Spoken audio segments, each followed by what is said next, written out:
The story of Britney Spears and Justin Timberlake is stuff of legend at this point.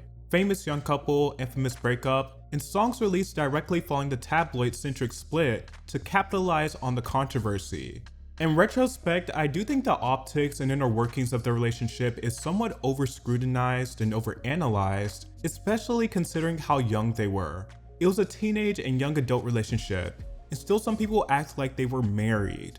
But they do have come-ups and stories that intersect in ways. But today we're going to primarily focus on the songs at the center of their relationship and breakup, and which one has held up better, what was the better response, and which one is the overall better song.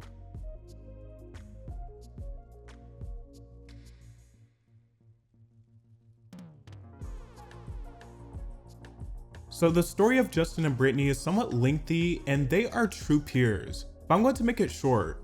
Both Southern, both got their start in the Mickey Mouse Clubhouse, they had crushes on each other then, both young stars that experienced their breakout around the same time. Brittany was even supposed to be a part of a girl group that Justin's mom created before she went solo. Justin at the hands of NSYNC and Brittany as a solo artist became some of the most famous faces of the 90s. They seemed like a picture-perfect couple when they started dating, and quite frankly, it made all the sense in the world. In 2002, they had a highly publicized breakup. You would think they were married or something. Neither star ever commented on why they actually broke up, and still haven't to this day. But it was alleged that Brittany cheated on Justin with her choreographer and his friend, Wade Robson. It's a teenage relationship that fans have still had a hard time letting go of.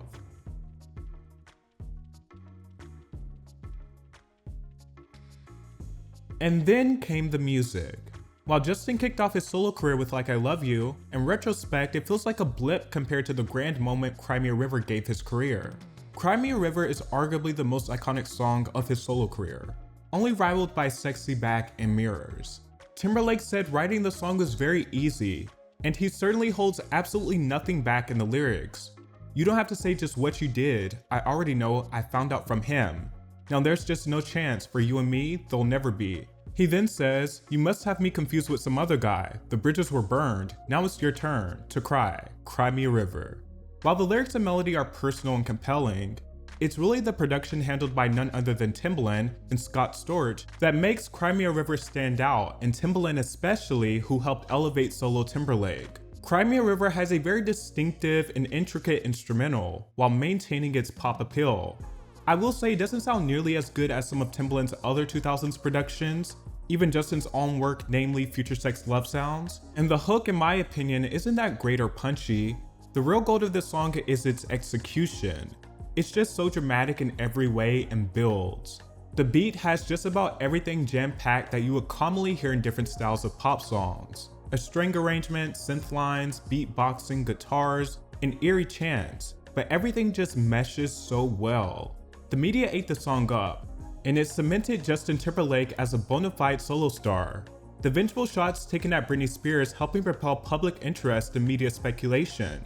The song landed at the number 3 position on the Hot 100 and was a worldwide smash, lauded and critical acclaim. But JT was not alone in capitalizing off of the relationship drama and media spectacle. Coming fresh off of Toxic in 2004, Britney would get personal in a way she had never done before, and unleashed the ballad of her career, Everytime, stated to be a response to the song Cry Me a River. It was a song Britney wrote herself in a detour from her usual dance pop. It's a stripped back piano ballad that sees Britney's vocal take the spotlight. Everytime and Cry Me a River are polar opposites, sonically and lyrically. Everytime is far more apologetic and soft, with the chorus reading, every time I try to fly I fall, without my wings I feel so small. I guess I need you, baby. And in the bridge, she apologizes. I may have made it rain, please forgive me. My weakness caused you pain, and this song's my sorry. The song is delivered in a very breathy voice. It honestly would have been interesting to see Britney go down this trail of personal music, but that simply wasn't the case, which makes Everytime much more significant. It was lauded with critical acclaim and became a worldwide hit, although not as big as Britney's staple records.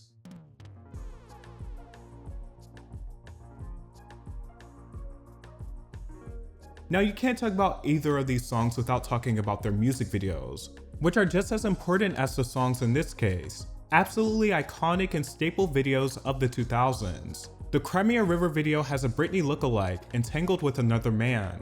Justin is spying on them and is essentially a peeping Tom.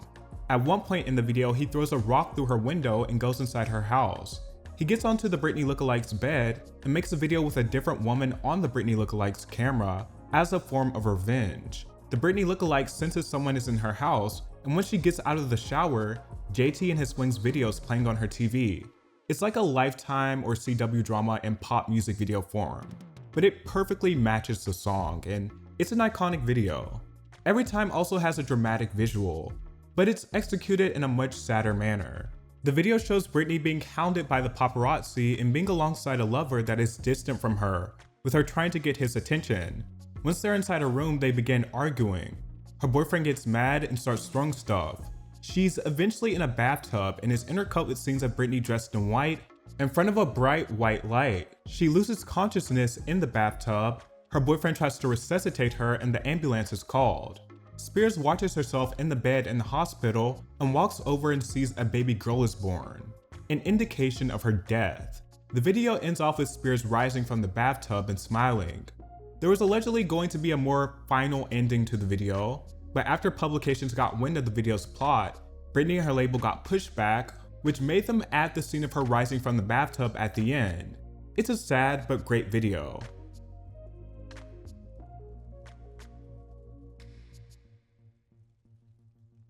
Both of these videos are great and live up to their song's themes, and I honestly wouldn't say either is better than the other. But which song is better? I'm going to have to go with Crimea River. Even though I don't think it's Justin's strongest song, it's genuinely ambitious and well executed. Everytime is a good pop ballad and a good showcase of Brittany's personal artistry, but where it loses its flavor for me is in some of Brittany's vocal delivery. It's really just a matter of preference. I do feel like both songs were effective in what they were trying to do, even though it obviously worked in JT's favor more. So what we got from this romance outside of Pandemonium and a media circus are two ultra personal songs.